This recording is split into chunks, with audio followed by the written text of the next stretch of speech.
Alright, let's do this. Yeah. Let's take some notes. Yes, aye, Captain. Aye, Captain. I can't hear you. Aye, Captain. Actually, that's on Zozo's playlist. Who lives in a pineapple lemon? That's Zozo's playlist song. He likes that song. We should sing that. And then he bounces to it. And he's getting really good at bouncing on beat to his music. Alright, we've been talking about the cell. Today we are going to focus on a little bit of the cell membrane and also prokaryotic cells. Then we will have some time to get started on our new lab a little bit. The other group got into the lab a little bit, but the lab will definitely have to continue into next week. The main focus I want you to do today is looking into the making sure you're finished with the what am I trying to say? Plant lab and the Jello lab. Those two things. But and what? Oh yeah, that's due this week too. Oh yeah, I have a lot of things for you guys to do. I forgot about that. Man, I've got to grade a lot. Jeez. My grade will get How out. do I do that? Maybe. I've got my own homework to grade, or my own homework to do. Jeez. You should like stop assigning your stuff so you have less stuff to No, but your college class, I have to assign you stuff. We have to do labs. Labs are fun. Just assign us less stuff. Okay, anyways, back to notes. Plasma membrane, also known as the cell membrane, it physically separates the cell from its external environment, and it regulates what goes in and out. Again, we're going to get into this a lot more when we talk about osmosis and diffusion, but for right now, we're just kind of learning about the membrane and that it's super important in its function as a regulator and the materials that it's made out of. What was it made out of again? The cell membrane. It's like with the hydrolytic tanks. So those are two personalities, life, water, knowledge. But what is it made out of? The macromolecule. Cytoplasm. Lipids. There you go. Lipids. It contains some cytoplasm. Close enough. Those for us. We'll talk about them. That's for anatomy. Anatomy started tissues yesterday. Alright, so there's something called a fluid mosaic model. The fluid mosaic model is used to define what the cell membrane actually is. So what does the word fluid mean? Something that flows. Flows, doesn't set shape, liquid, okay, excellent. Those are all true. So when we're thinking about the cell membrane, keep that in mind. Now what does mosaic mean? It's a little trickier. A lot of things put together. You think of what? A statue. A statue, okay. A lot of things put together. Kind of like an artwork. Yeah? Okay, so if it is a fluid, lots of things put together, a lot of times it's like tiles, like or a window pane that has a lot of pieces put together. The membrane is described as that because it is a lot of little pieces that are put together that do not stay in one place. And this is an important idea.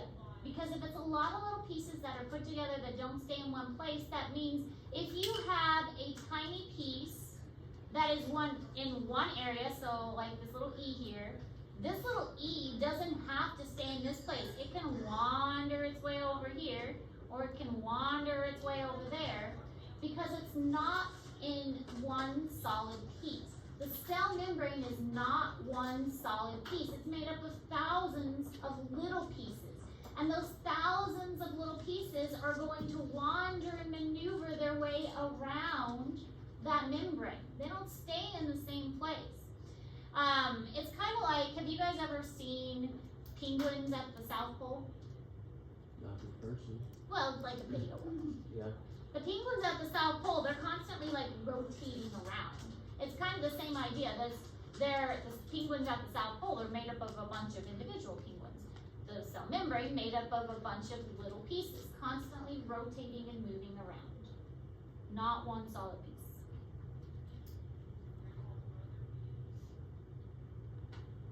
Yeah, this went too far. Alright, so I really like this picture because it gives kind of a 3D image. And as I mentioned before, this phospholipid bilayer, it has the hydrophilic heads and the hydrophobic tails. If you had hundreds of these little lipids and you just threw them in a container of water, they would automatically make this shape because the heads would seek out the fluid, and the tails would try and hide from the fluid. So after enough time, they would just automatically make this shape because this is the only way they can figure out, hey, let's hide our tails and let's get our heads straight with the liquid. So they would just form this way to try and hide the tails. So it's kind of neat that they just do this.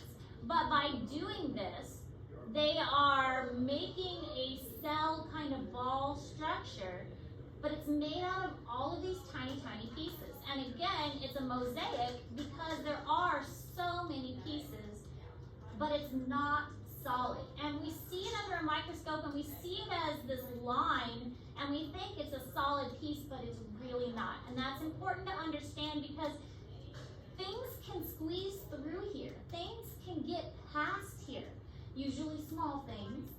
But larger things can fit through because there's going to be proteins that go across the surface, which we'll get to in a moment. The hydrophobic tails are going to cluster together and the hydrophilic heads are going to face outwards toward the fluid, and it's going to give it this kind of ball-like shape. Now there are many types of proteins that are going to be mixed in with this membrane, and these proteins are going to have different purposes. Some of the purposes are going to be for recognizing the cell and saying, hey, don't eat me, I actually belong to this body, you want me here. Some of the proteins are going to span the surface and say, make a big opening so that larger molecules like a sugar molecule can go into the cell or exit the cell because it's too small to just go through the membrane itself. So all of this is important for the cell as a whole.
Now there's been lots of research done on the cell membrane, and the membrane here you can see has been split open with a wedge, and they kind of dissected it. I don't know how you can do that. I mean, imagine the precision. I think they froze it, and when they froze it, they were able to very carefully take it apart, but still pretty impressive.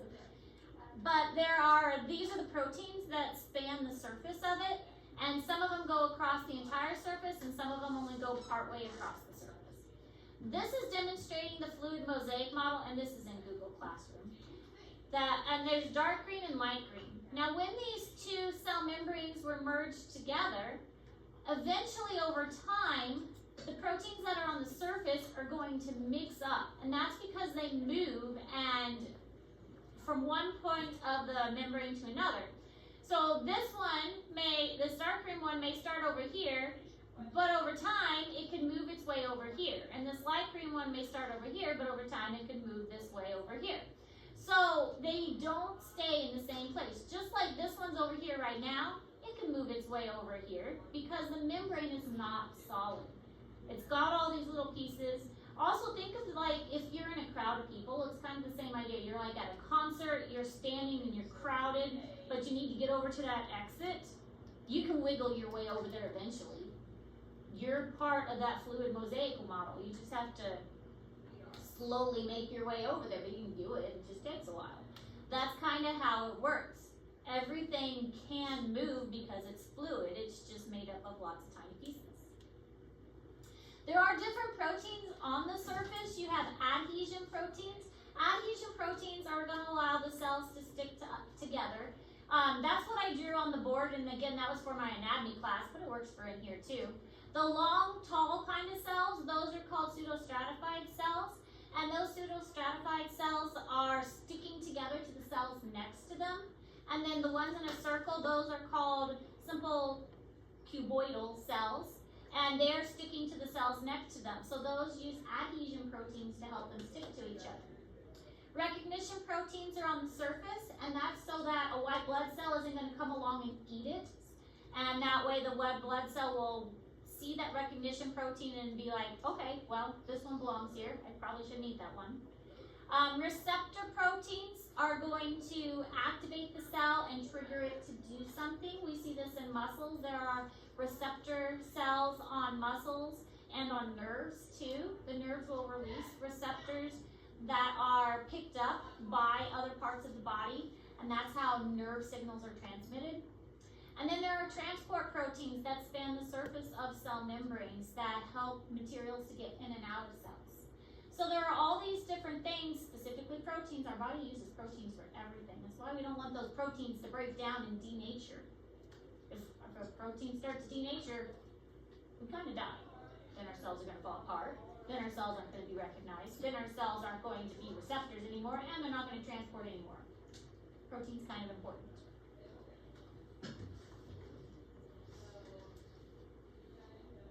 Maybe don't want your proteins to break down. Kind of everything.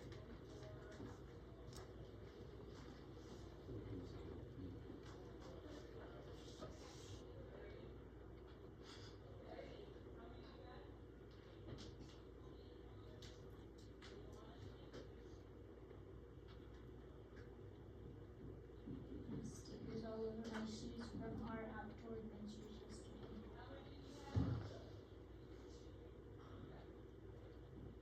Poor Colby though. He was colored.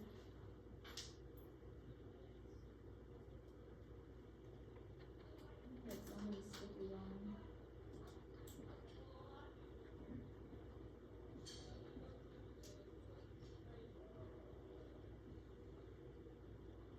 How different are the different zoology classes from each other? The dual credit and the regular. The regular one is definitely downplayed a lot. We are able to go at a slower pace. Like right now, the regular one is doing an insect collection. We're going out and collecting bugs, and then we're going to pin them into a collection. We cannot do that with the dual credit one because we don't have the time. The dual credit one is a semester class, so we have to move really, really fast. We do get to do some cooler dissections in the dual credit one because they're college class, but we have to move at such a fast pace that I push them a lot harder. What do they do for the second semester? Usually a lot of those students go into my wildlife ecology class. Not all of them, they don't have to. Where did that come from? That paper? That's been here since I've been here. Really? What's it say? It's from the teacher who had this class before me, Mr. Whiting. Be the best you can be. Value your education, work hard every day, take ownership of your life, be a warrior. Hey, that's payback for saying good thing lunch is next. Good thing lunch is next. Copied me. Alright, so here's just some examples of the different proteins that are on a membrane. And Again, some of them are on the surface, some of them go across the entire membrane, some of them might just be on the inside. But there's a lot of variation. Okay, so that's all for the membrane itself until we get to the actual osmosis and diffusion, when we'll talk about it a lot more. Now we're going to talk about prokaryotic cells. So prokaryotic cells are bacteria and archaea. So if you think of the three domains we mentioned, there's bacteria, archaea, and eubacteria. And with these, the archaea and bacteria are the only two that are prokaryotic, and then eukaryotic are all eukarya. And within this group, the archaea are more closely related to the eukaryotes than the bacteria. And if you think back to when we learned about phylogeny and that tree branching, then these are more primitive than the more advanced eukaryotic ones. Archaea now have their own separate domain. They are the more, they like the extreme environments, the kind of weird environments. And the bacterias in general are very simplified. They're not super complicated, and they have no nucleus. They do have DNA though. They just don't have a membrane surrounding their nucleus.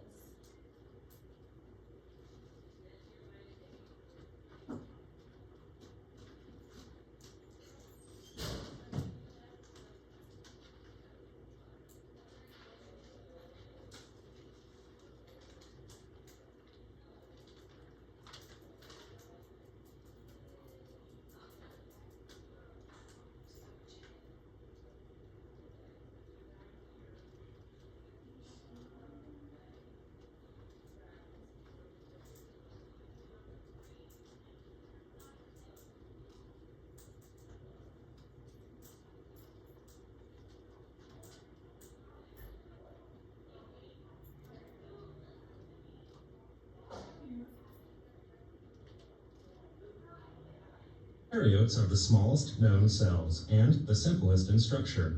The bacterial chromosome is a single circular molecule of DNA. It occupies a region of the cytoplasm called the nucleoid.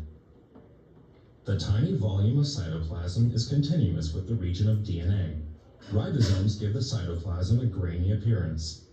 They are the molecular machinery upon which polypeptide chains are assembled.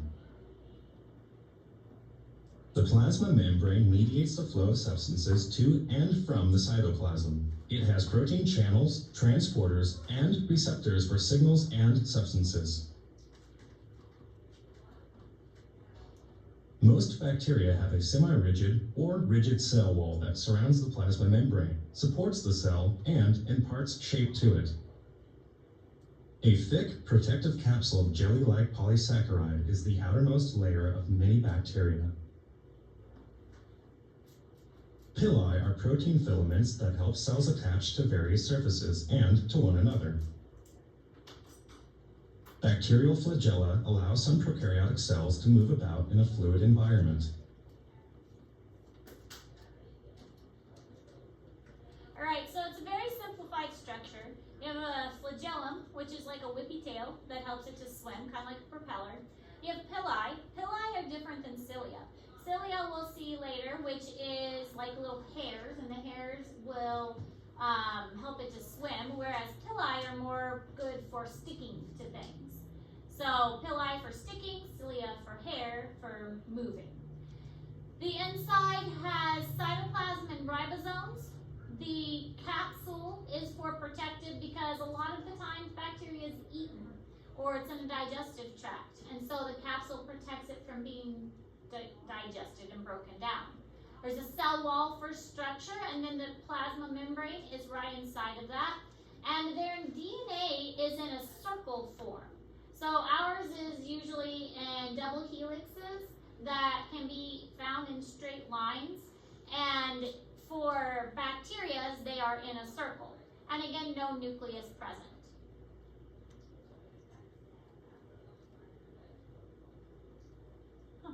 This turned gray. I don't know why this turned gray. It's usually not gray. Whatever. So here are some examples. We're not going to be able to see them this good under our microscopes. Again, our microscopes are not that good. Even my microscope is not gonna be this good. These take more advanced microscopes than what we have. Usually under ours, they're just gonna look like little dots or little lines. So ribosomes are used for making proteins, also called protein synthesis. Cytoplasm contains plasmids, which are the small circular DNA, and the DNA is concentrated into a nucleoid, which is just a region of the cell that has the DNA present.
What? Guess what? Hmm. Chicken about. I knew he was gonna say that. That's so random. I knew he was gonna say that. My brother says it all the time. Okay, so the cell wall is a strong structure that surrounds the plasma membrane. So the plasma membrane is like immediately inside of that. And there's usually a polysaccharide slime layer that, or a capsule around the cell wall. So depending on what type of bacteria it is, you're gonna get the capsule or the slime layer, but both are protected. What is polysaccharide? Is it sugar? Ooh, sugar. The last class couldn't get it. They didn't remember what a polysaccharide is, but it is. It's a complex sugar. Poly for many, a saccharide for sugar. Pili are protein filaments. As I said, they are more for sticking to things and not so much for movement, although sometimes they can be used for kind of like walking along, but mostly for sticking. And then they have the flagella, and that is more for movement. It's like a little whippy tail.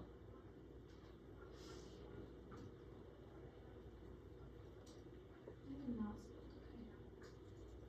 I can't spell most days. Which is why I don't take off for spelling.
Google Classroom. Remember, you will have to identify a cell, the parts of the cell, and give me the functions of what each thing does.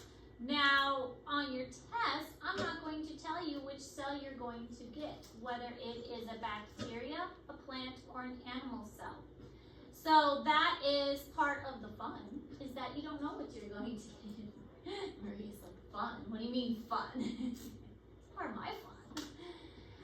So you don't know which one you're going to get, so that means you have to know them all. You have to know what the structures are, be able to label them, and you have to know what they do, what their function is.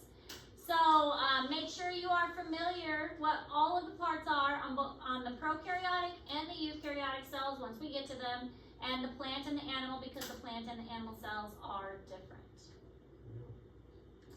All right, there's also something called a biofilm. That's pretty cool. A biofilm is a community of microorganisms living within a shared mass of secreted slime. Isn't that neat? You guys have biofilms on your bodies. This can be, the biofilm may have other things on it, such as bacteria, algae, fungus, protists, and or archaeas on them. And they're located usually in warm, moist places. They like warm, moist places. Inside pipes is a really good one. If it's warm and moist in a pipe, they like to live there. But also on your teeth, that white plaque on your teeth, yeah, that's a biofilm. And your contact lenses, if you wear contacts and you don't clean and disinfect your lenses, if you wear those dailies and you just wear them for more than one day and you don't clean them, yeah, you get a biofilm. And that's bacteria and other fun stuff growing on them. So brush your teeth and also clean your contact lenses, or you'll get a biofilm. Brush your eyeballs. Brush your eyeballs, yeah.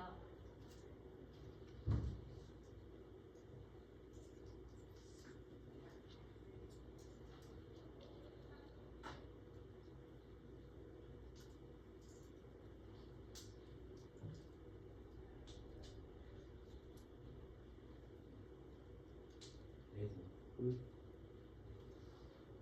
So you know how a 1 in 3 chance is a 33% chance? Yeah. You know what chance of winning a lottery is? 50? No. You do, you don't? No. Okay. No, it's probably smaller than 33%. What? It's probably smaller than 33% chance. You know what that means? You should only win one cell. And gamble your grade.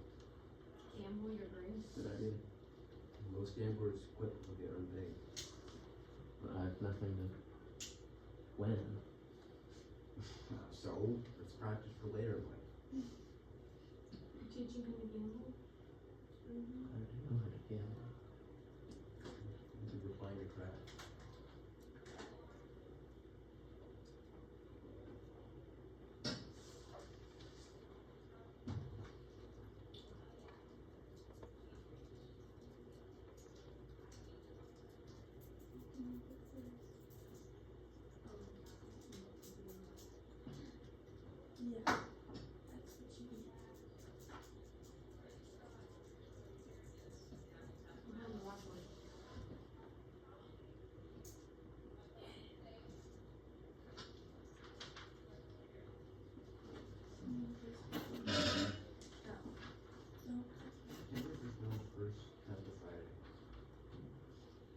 Is the library closed? The library is closed because Miss Simpson's not here. Oh. To eat in the commons. Who's public there? I guess you could eat with the teacher. They just said it was closed. We should all go eat in Mr. Lounge room. We should all go protest my lunch. No. It's always You can do that. It's You always, do that yourself. it's always say something. That's your problem. I don't think so. It's I not- hear It's bugs. Jerry's fault. Is there a lot of people that eat in the library? Yes. Yeah. more than 2. More than 2. More than 5. Do you ever speak in non-sarcasm? Yes. I felt like that was sarcasm. You know like 15 people in the library? I walk in there during lunch and it's like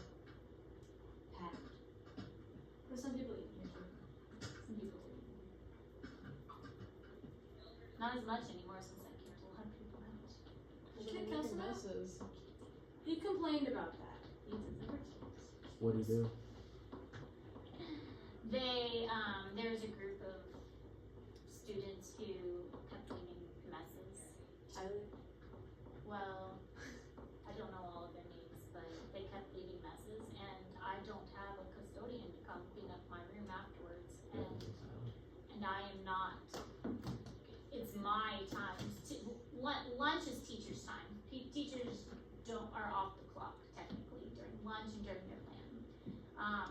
So that is their time to recuperate and to wind down. And so if I have students in here, that is because I allow it. And so and I try and get my homework done for my classes during lunch, and they were just being too disruptive.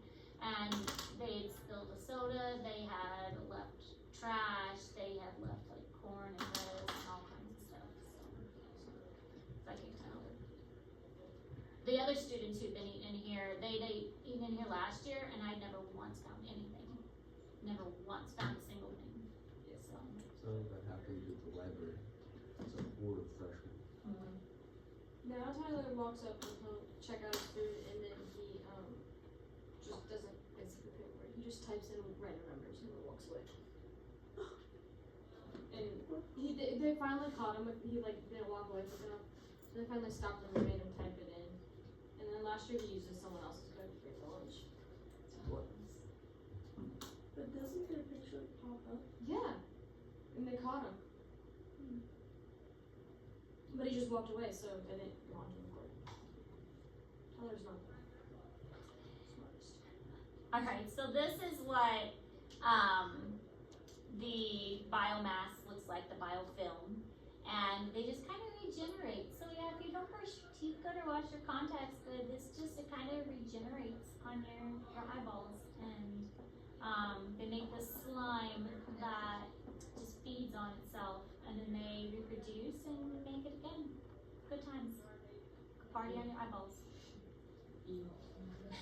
Alright, so let me pause this video and then we'll talk about what is